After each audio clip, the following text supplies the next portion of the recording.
예, 오늘 이 서바냐는 요시야 왕 때쯤에 있었던 일이고 이 선지자가 기록한 내용이기도 합니다. 그런데 이 서바냐는 우리 주님이 오실 마지막 재림의 때 종말에 있을 상황들을 우리들에게 전달해 주고 있습니다. 우리는 이 세상을 보면서 이 생에 농사 짓는 것도 봄이 있고 여름이 있고 봄은 씨를 뿌리는 때고 여름은 자라는 때고 가을은 열매 맺고 거두는 때입니다. 그처럼 하나님은 이 세상도 하나님께서 이 세상을 창조하고 수천 년의 세월이 흘러가면서 하나님은 영원한 하나님의 나라를 계획하고 마지막에 가서 세상을 심판하고 영원한 하나님의 나라를 하나님은 다 계획하고 계십니다. 그래서 이 세계 모든 만물은 하나님의 계획 속에 다 이루어가고 있는데 우리 인간은 베드로서의 말씀처럼 이 세상이 창조 때부터 그러니까 옛날부터 창조가 아니고 옛날부터 지금도 앞으로도 그대로 있을 것이다 이렇게 생각을 하고 지내는데 오늘날에는 세계 정세나 여러 가지 환경들을 볼 때 환경적으로도 온난화와 또 여러 가지 환경적인 재앙들 그리고 전쟁들 이런 걸 보면서 미래에 대해서 점점 불안해하기도 합니다.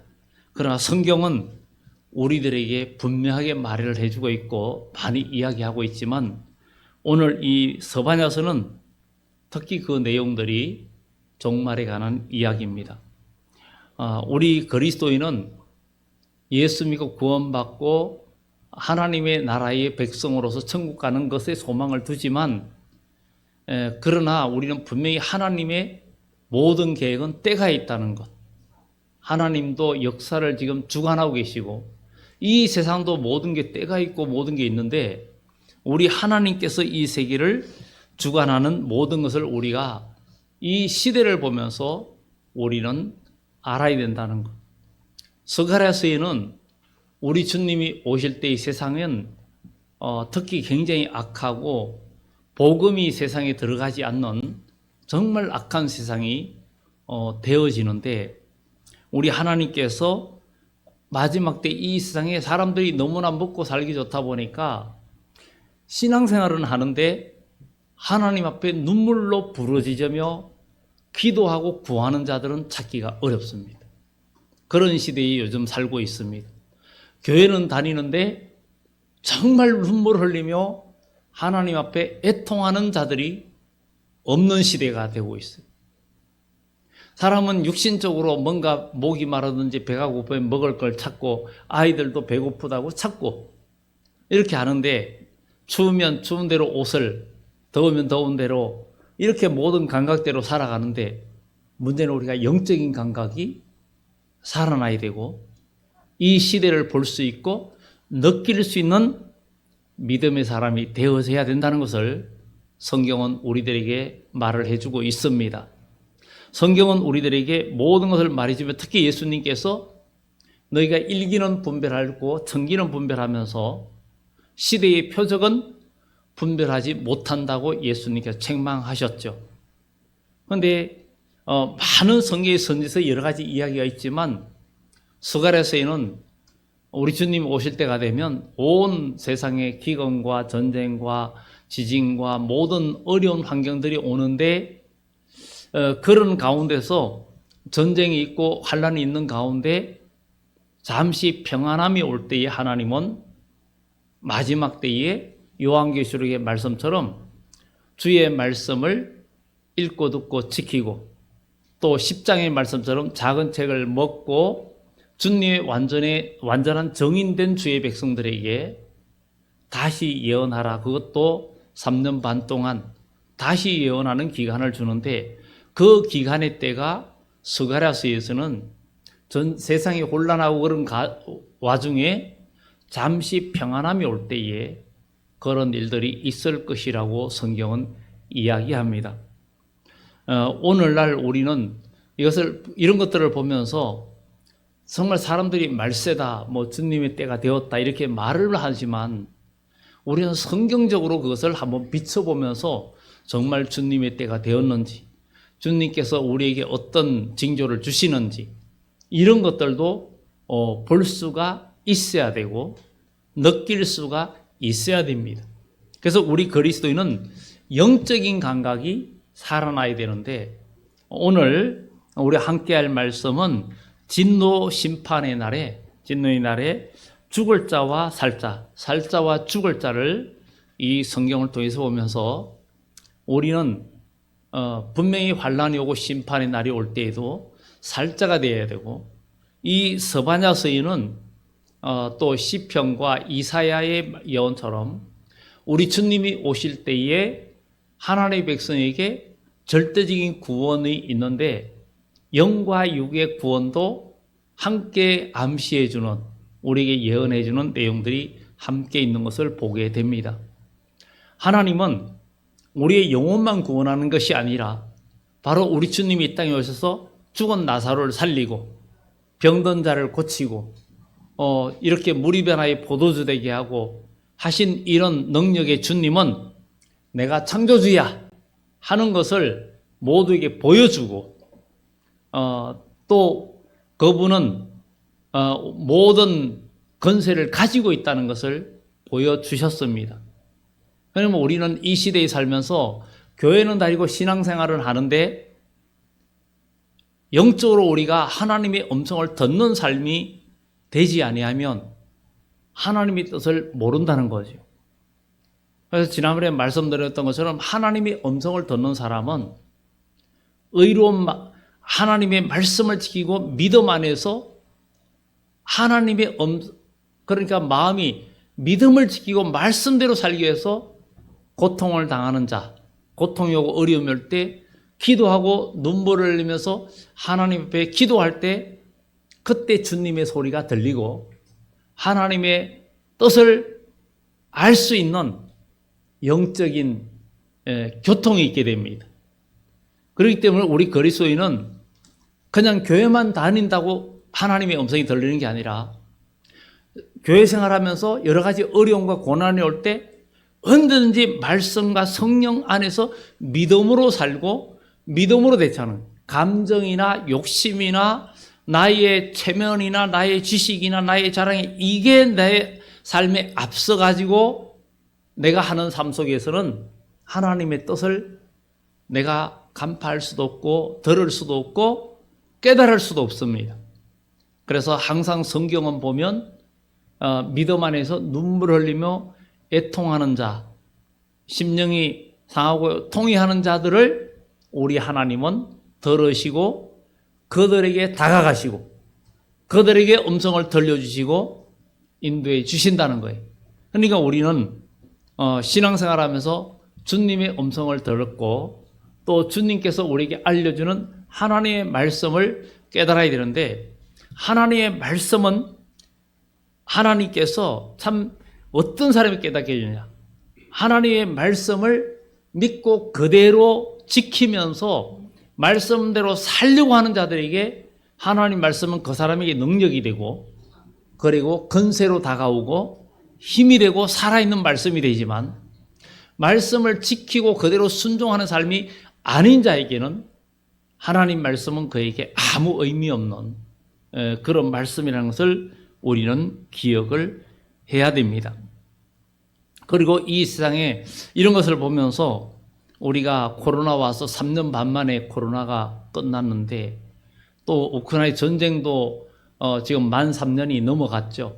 3년이 넘어갔는데 이제 종전 얘기가 나오는데 이것도 한 3년 반 만에 끝나려나 이런 생각 그냥 하는 얘기입니다. 이거는 뭐 특별한 의미보다도 왜 3년 반에 코로나가 끝나고 이 전쟁도 그렇게 끝나는 거 아니냐 이러면은 하나님께서 이 시대를 통해서 우리에게 뭔가 징조를 보여주고 각성하라고 주는 메시지는 아닌가, 이런 것도 그냥 생각해 갑니다. 특별히 어떤 의미를 여러분들이 부여하라는 것은 아니고 정말 만약에 이렇게 하면서 또 이런 것을 보면서 우리가 이 시대를 보면서 우리가 신앙 준비하고 여러분 모두가 영적으로 깨어 있고 또 하나님의 음성을 듣고 주님의 뜻을 분별하는 영적인 사람이 돼야 되지, 그냥 종교생활 하는 사람이 되어서는 안 된다는 것을 성경은 이야기해 주고 있습니다. 그리고 오늘 이 본문에 그 7절 이전의 이야기가 하나님은 분명히 이 세상을 심판하는데 2절 3절에 사람뿐만 아니라 사람과 짐승, 공중의 새, 바다, 고기까지 다 진멸한다는 것은 전에도 없었던 일입니다. 없었는데 이 스바냐는 심판 때에 공중의 새나 바다의 물고기나 사람이나 모든 생명체를 벌할 날이 온다는 거예요. 성경은 말하니까 우리는 그대로 될 줄 믿어야 됩니다. 지금 상황을 보면, 세계 상황을 보면 그리 되는 거예요. 그렇게 될 수밖에 없고, 지금 우크라이나가 러시아한테 쩔쩔매는 이유도 사실 소비에트 연방이 원래 1917년 볼셰비키 혁명이 일어나고 그리고 70년 만에 고르바초프 때에 소비에트 연방이 해체되고 보리스 옐친 그 러시아 그 대통령 때 사실 우크라이나가 러시아하고 분리되면서 사실 거기에 우크라이나가 핵 보유국이고 엄청난 핵이 한 2,000기 정도 됩니다. 지금의 중국보다 더 많아요. 그만큼 많았었는데 그야말로 빌 클린턴 대통령하고 이 옐친하고 다 하면서 평화를 보장해주는 조건으로 핵을 포기하게 합니다. 왜 포기하고 났는데 그게 사람들과의 조약이 항상 유지되는 게 아니에요. 결국은 여러 가지 상황 속에서 우크라이나가 나토 가입하고 이런 것 때문에 러시아가 또 위기의식을 느끼면서 전쟁을 일으켰고, 이 우크라이나 러시아 지역, 이런 지역은 평원입니다. 높은 산이 전혀 없습니다. 이런 지역이다 보니까 과거에도 외세의 침략이 굉장히 항상 위기를 느꼈어요. 우리가 중동에는 이란이라는 나라는 옛날에 페르시아 제국, 바사 제국인데 그는 유일하게 세계의 완전한 지배 아래 완전히 망하고 외국을 완전히 섬기는 일이 거의 없는 나라가 이란입니다.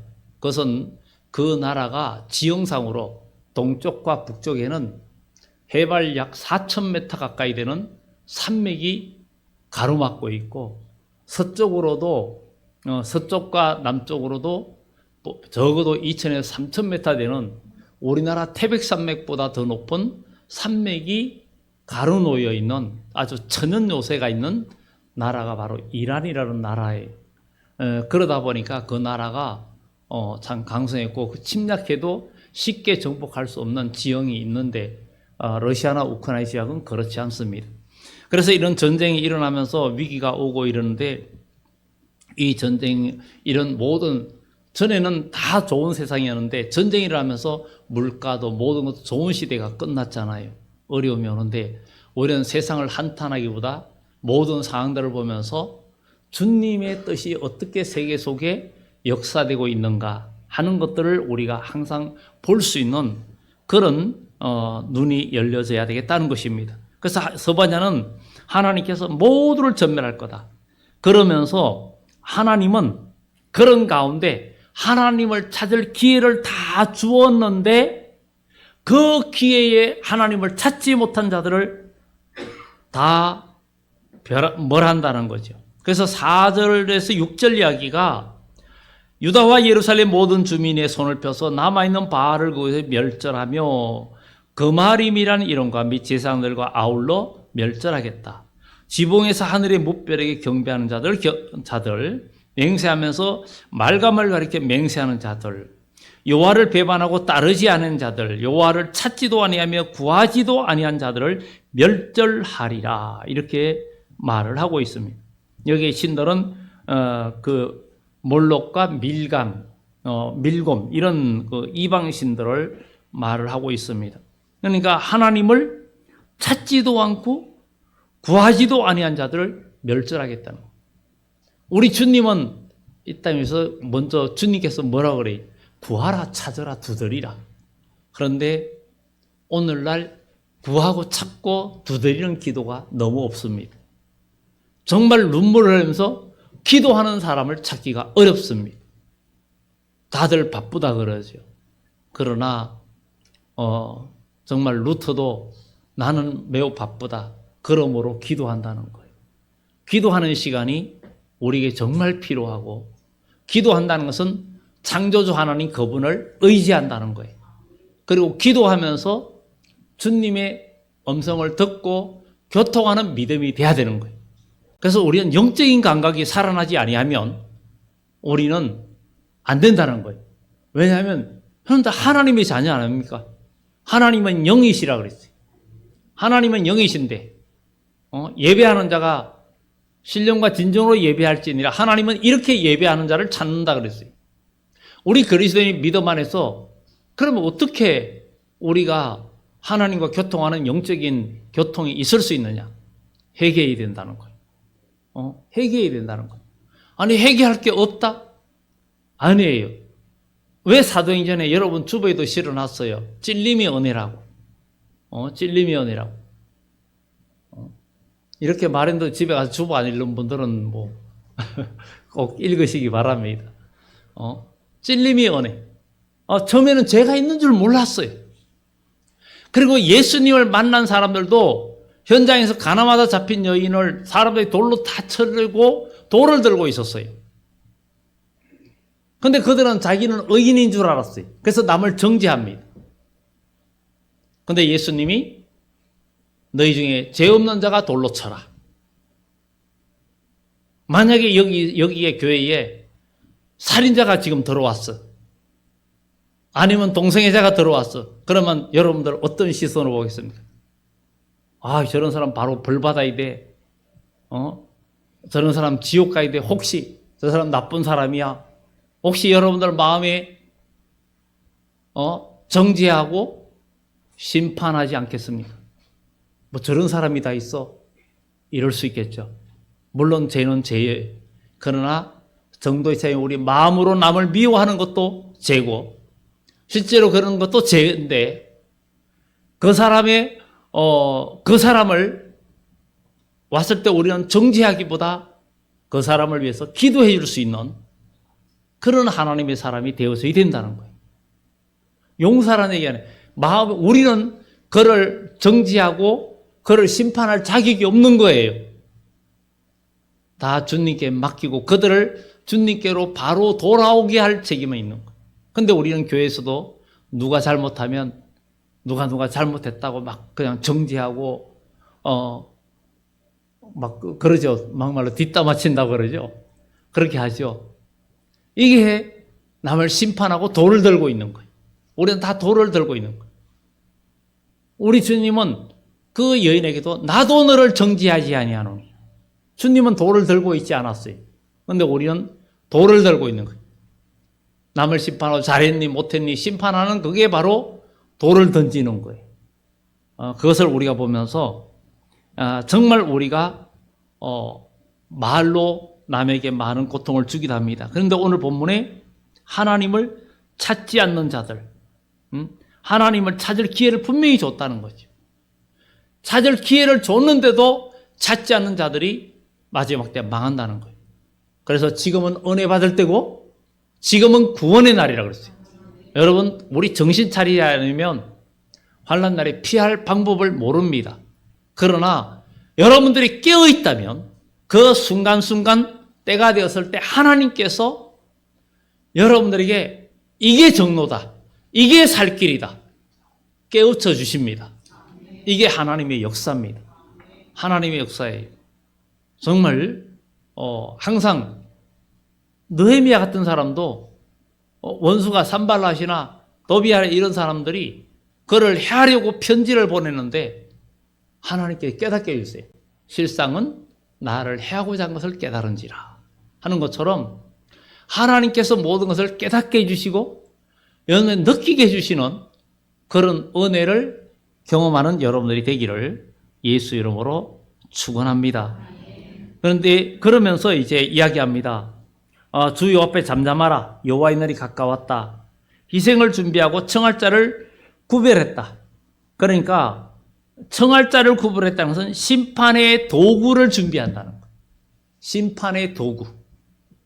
우리 주님이 오실 때 마지막 때 심판의 도구는 북쪽의 나라라는 거예요. 그래서 예레미야서에 보면 예레미야야 네가 무엇을 보느냐? 네, 끓는 가마를 봅니다. 근데 끓는 가마가 북쪽에서 남쪽으로 기울어졌나이다. 이렇게 이야기합니다. 우리 주님이 오실 때에 온 세계를 멸하는 그 심판의 도구로 끓는 가마가 북쪽에서 남쪽으로 기울어졌다는 거예요. 그런데 이 시대를 봐도 그런 가능성이 얼마든지 있는 시대가 되어져 가고 있어요. 그럼 우리는 정말 이 생 열심히 살 때 믿음으로 우리가 살고 깨어 있어야 되고 주님의 뜻을 알고 우리는 그냥 종교 생활하면 안 됩니다. 우리는 깨어 있고 기도하면서 주님과 교통하는 믿음이 돼야 됩니다. 그러기 위해서 오늘 이야기합니다. 그때에는 8절에도 여호와의 희생의 날에 내가 방백들과 왕자들과 이방인의 옷을 입은 자들을 벌할 것이다. 이방인의 옷. 로마서에는 예수 그리스도로 옷 입으라 그랬는데 이방인의 옷을 입었다. 그러니까 요한계시록 19장에는 신부되는 신부가 희고 깨끗한 세마포 옷을 입었는데 성도들의 옳은 행실이라. 이게 그리스도인으로 옷 입은 거거든요. 근데 이방인의 옷을 입은 자들을 벌한다는 거예요. 예수 그리스도의 모습, 신앙의 옳은 행실의 옷을 입지 아니하면 우리는 이방인의 옷을 입은 거예요. 세상과 타협한 신앙생활. 여러분들 직분 가지고 목사라도 절대 안심할 수가 없고 장로든 권사든 집사든 어느 누구도 내가 깨어있고 영적으로 하나님과 교통하는 것이 없으면 얼마든지 지옥 갑니다. 그렇기 때문에 우리는 깨어 있어야 되고 정말 우리가 이 땅에 태어난 것은 하나님께서 여러분들이 그냥 살다가 그냥 죽고 인생 끝나는 것이 아니라 모든 인류에게는 영원한 천국과 영원한 지옥 이 두 길밖에 없다는 것. 가톨릭에서 말하는 연옥은 없습니다. 천국과 지옥, 사망과 생명의 길 두 길밖에 없습니다. 오늘 여기 계신 여러분들은 생명길을 찾아서 이 자리에 오신 줄 믿습니다. 예수님께서 내가 곧 길이요 진리요 생명이니 나로 말미암지 않고는 아버지께로 올 자가 없느니라. 그러니 여러분들이 예수님으로 말미암아 천국을 소유하고 예수님으로 말미암아 하나님을 만나고 예수님으로 말미암아 말씀의 능력을 경험하는 여러분들이 되어져야 될 줄 믿습니다. 이방인의 옷을 벗어야 됩니다. 세상적인 모습을 벗어버리고 그리스도인으로 옷 입어야 된다. 누가 봐도 그리스도인, 누가 봐도 예수 믿는 사람, 누가 봐도 믿음의 사람,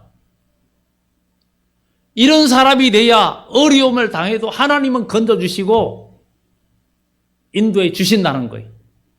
세상과 타협해서 세상 사람과 또 교회와 모든 게 어울릴 수가 없습니다. 우리 주님의 스가랴서에 온 세상의 사람들이 하나님의 백성을 애워쌀 것이라고 했어요. 그들은 가시덤불이 되고 하나님의 백성 유다 백성은 불이 될 것이라. 그렇게 말합니다. 그들을 다 태워버릴 것이라고 이야기합니다. 사람들 마음속에 지난 금요일 날은 이사야서를 통해서 그런 얘기를 했어요. 하나님의 백성 내 땅에 찔레와 가시가 난다고.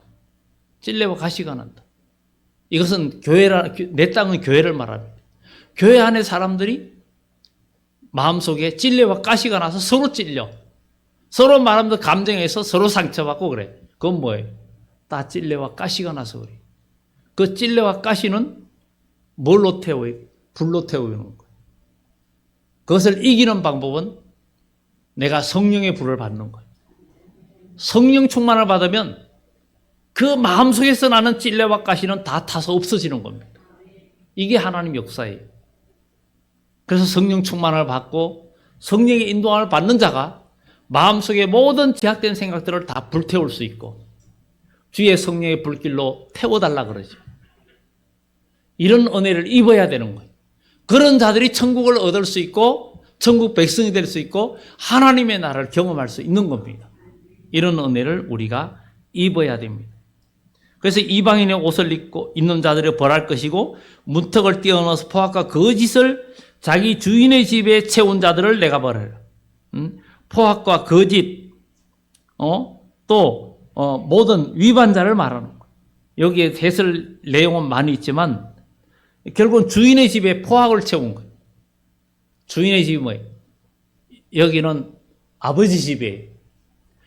이 하나님 아버지 집에는 은혜와 진리와 서로 사랑과 신앙의 열매로 채워야 되는데 여러분 마음과 공동체에 어떤 어둠이 나오고 갈등이 나올 때 상대방의 원인이 있다 생각하지 말고 내가 거기서 고통을 느끼는 것은 내 속에 죄악성이 있기 때문에 내가 거기에서 화가 나고 분노와 미움이 나오는 거예요. 예수님은 모든 죄를 이기시는 분이기 때문에 십자가를 지고 골고다로 가며 온갖 모욕을 받을 때 우리 주님의 마음속에서는 분노와 미움과 갈등이 생기질 않았어요. 하나님의 의를 이루는 것 때문에 우리 주님은 십자가를 기꺼이 지고 가는 거예요. 바로 교회 생활에도 이겁니다. 여기에서 하나님의 은혜와 복이 있는 거예요. 여러 가지 어려움과 갈등과 있을 때 한번 퍼보면 시원하겠죠? 절대 시원하지 않습니다. 그 다음에 영적으로 어둠이 확 둘러쌉니다. 이긴 자가 아니고 패배자고 마귀의 편이 된 거죠. 그런데 이 모든 걸 이기는 것은 성령 충만이에요. 그래서 주인의 집에 어둠으로 채우면 안 됩니다. 여러분 구역, 공동체, 기간 이런 미움과 갈등 이런 것으로 채워져 찔레가 가시나는 것을 제거하는 일은 성령의 불입니다. 성령의 불만이 이 모든 가시를 태울 수 있고 갈등을 태울 수 있고 모난 것, 섭섭한 것 모든 것들을 다 제거할 수 있는 거예요. 시골에서 이렇게 어릴 때 나무를 무지 많이 했어요. 그 지금이야 뭐 가스 뿌리고 뭐고 하지만 과거에 연탄만 해도 이거는 잘 사는 집이 연탄 볼 때인 거예요. 겨울이면 아주 나무를 하느라고 얼마나 고생했는지 모릅니다. 아주 지게질도 세상 말로 도산입니다. 지게질을 얼마나 잘하는. 가다 미끄러져도 잘 안 넘어지고 미끄러져도 다시 그냥 중심을 잡을 정도로 잘 집니다. 워낙 많이 했기 때문에. 그런데 그 가시는 불에 넣으면 진짜 잘 탑니다.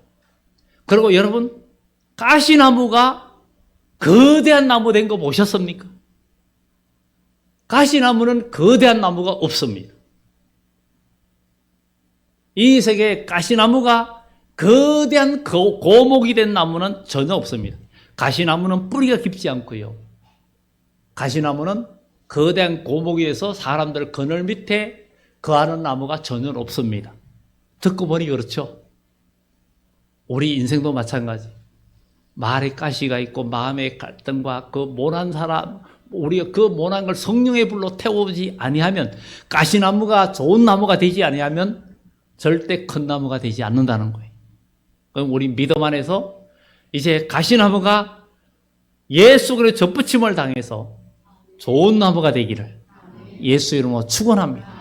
마태복음 7장에도 좋은 나무가 좋은 열매 맺는다 그랬어요. 주인의 집에 포악으로 채우면 안 됩니다. 그러다 보니까 포악으로 채우니까 온 곳곳에서 울음소리가 나는 거예요. 10절에 보면 부러지는 소리, 울음소리, 무너지는 소리가 일어나리라. 여러분 우리 믿음의 공동체가 무너지는 것은 다 마귀한테 지는 거예요. 우리는 무너지면 안 되고 일어서야 됩니다. 어떤 문제가 생겨도 스스로 치유하는 능력은 영적인 힘입니다. 교회 생활 하다 보면 힘들고 갈등 이런 게 있죠. 그 갈등 안 겪으려면 산에 가야죠. 산에 가서 혼자 살아야 돼요. 정자지 놓고 뭐 하나 해놓고 거기서 혼자 밥 먹고 살면 마음 평안하다. 그거는 거기 있기 때문에 그런 거지. 또 부딪히면 언제 폭발할지 몰라요. 그러나 우린 부딪히고 막 그냥 섞이면서 그 갈등을 겪으면서 우리가 만들어져야 되는 거예요. 강가에 있는 돌은 매끈하잖아요. 매끈합니다. 응? 저희가 가끔 얘기하잖아요. 시골에 산 골짜기에는 맨발로 다니다 보면 돌이 날카로워 다치는데, 저희가 시골에 저희 외갓집이나 이렇게 가다 보면 그 낙동강을 걸 건넜어요, 옛날에. 거기에 맨발로 뛰어넣어도 발을 안 다쳐요. 돌이 둥글둥글해서. 강가의 돌은 날카로운 돌이 없어요.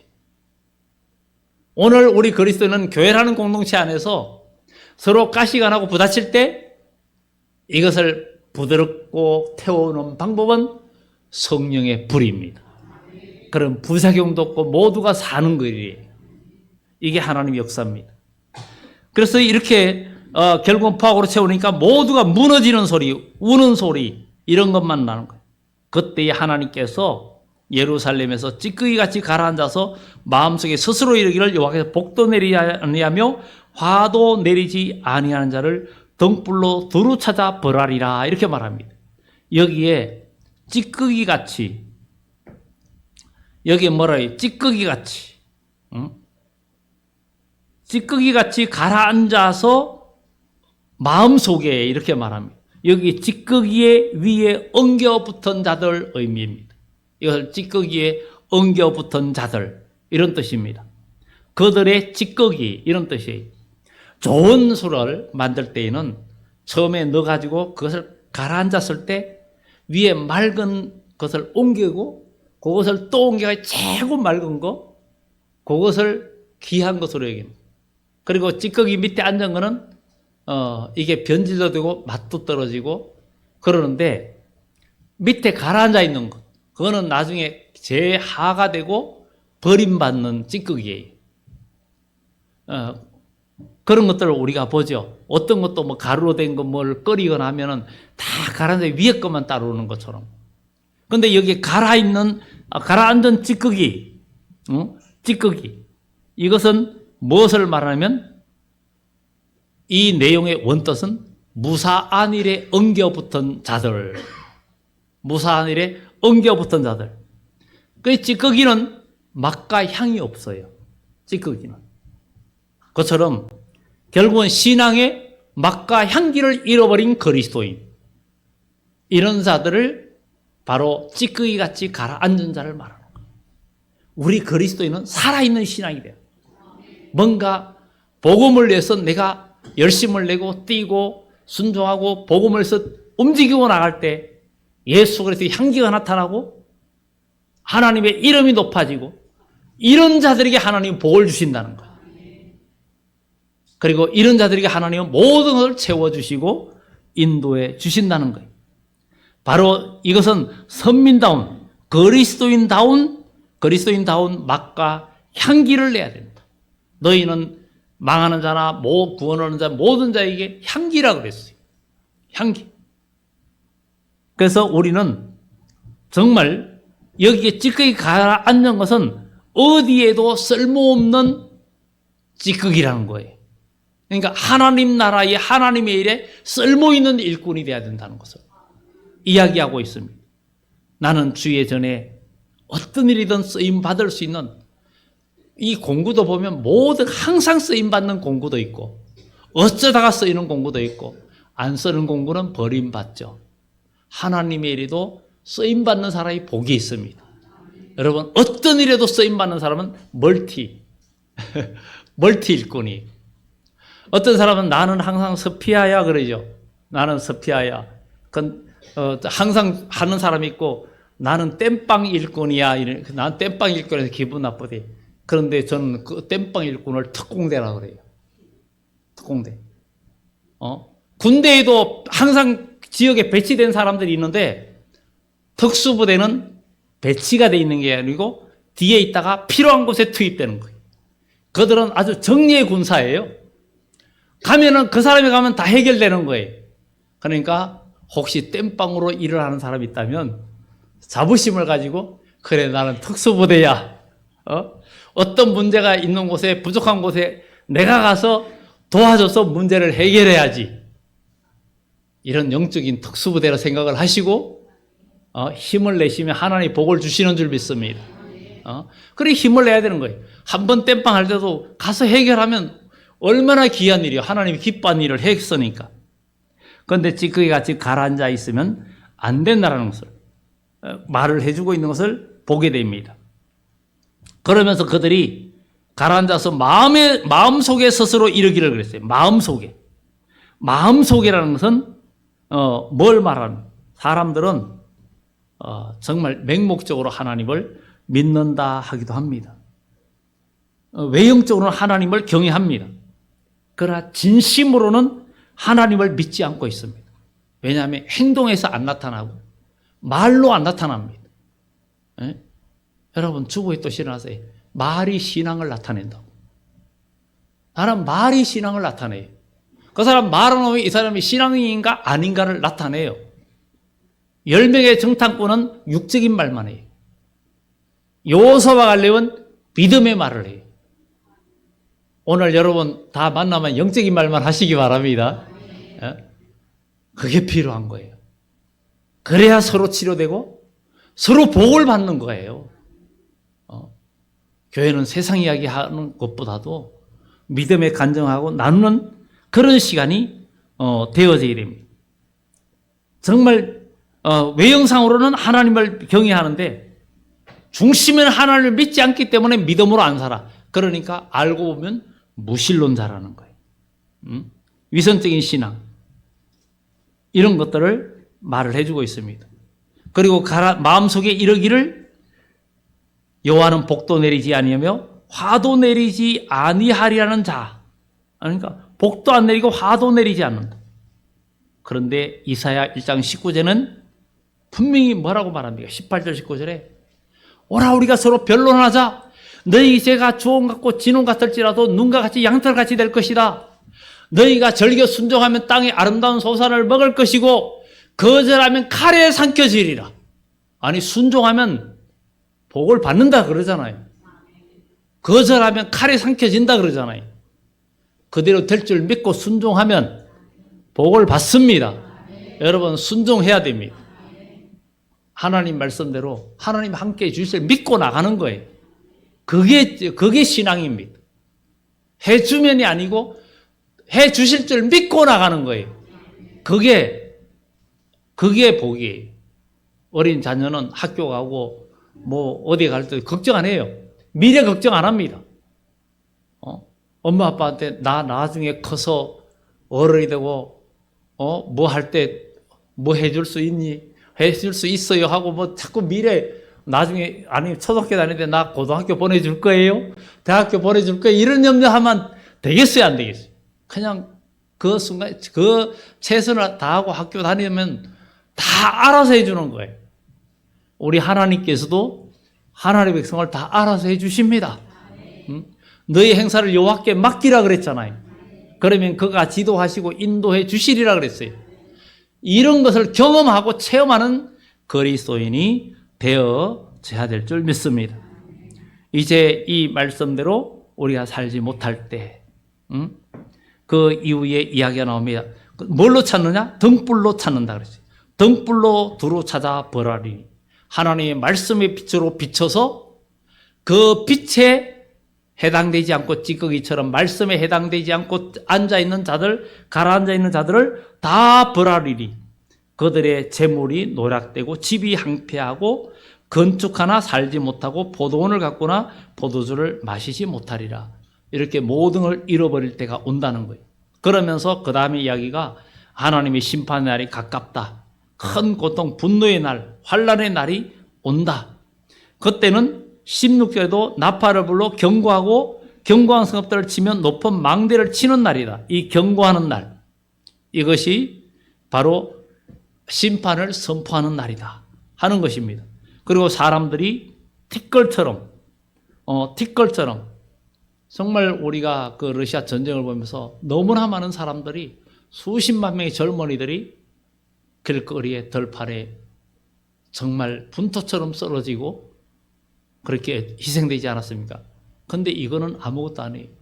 성경은 분명히 마지막 심판의 날에 가면 그냥 슬퍼할 수도 없고 모두 온 세계에 그 일이 일어난다는 거예요. 이거는 얼마든지 지금 올 수 있다는 거예요. 그래서 결국은 17절에 말을 합니다. 내가 사람들에게 고난을 내려 맹인같이 되게 하리니 이는 그들이 나 여호와께 범죄하였음이라. 또 그들의 피는 쏟아져 티끌같이 되며 그들의 살은 분토같이 될지라. 그들의 은가금이 여호와의 분노의 날에 능히 그들을 건지지 못할 것이며 이 온 땅의 여호와의 질투의 불에 삼켜지리니.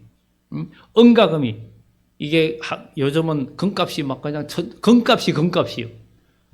너무 많이 올라. 금 한 돈에 요즘은 한 60만 원 정도 하잖아요. 어려울수록 점점 올라가는 겁니다. 금은. 그만큼 금은 귀한 거예요. 모든 반도체에 금을 써죠. 금은 한 돈 가지고 실을 뽑으면 여기서 한강을 건너갑니다. 그 정도의 실을 만들 수 있어요. 그런데 그것도 바람도 불리하고 조건이 갖춰질 때 가능한 겁니다. 그 정도의 실을 뽑을 수 있어요. 인장 강도가 가장 뛰어난 게 금이에요. 그래서 전선도 사실은 금으로 해야 되는데 금으로 하면 나만 하질 않는 거죠. 귀하고. 그래서 동으로 하는 거예요. 그래서 금 다음으로 동으로 쓰는데 동도 비싸죠. 그러나 이 금이 너를 건지지 못하리라 그랬어요. 그리고 온 인류가 질투의 불에 사라지고 놀랍게 멸절될 것이라고 마지막 절에 이야기합니다. 마지막 결론으로 2장 1절에서 3절 말씀입니다. 수치를 모르는 백성아 모여라. 모여라. 명령이 시행되어 날이 겨같이 지나가기 전, 여호와의 진노가 너에게 내리기 전, 여호와의 분노의 날이 너에게 이르기 전에 거리할지어다. 여호와의 규례를 지키는 세상 모든 겸손한 자들아, 너희는 여호와를 찾으며 공의와 겸손을 구하라. 너희가 혹시 여호와의 분노의 날에 숨김을 얻으리라. 심판날에 하나님은 이 숨김을 얻는다는 것은 보호를 받는다는 거예요. 이런 축복이 여러분들 있기를 예수 이름으로 축원합니다. 기도드립니다.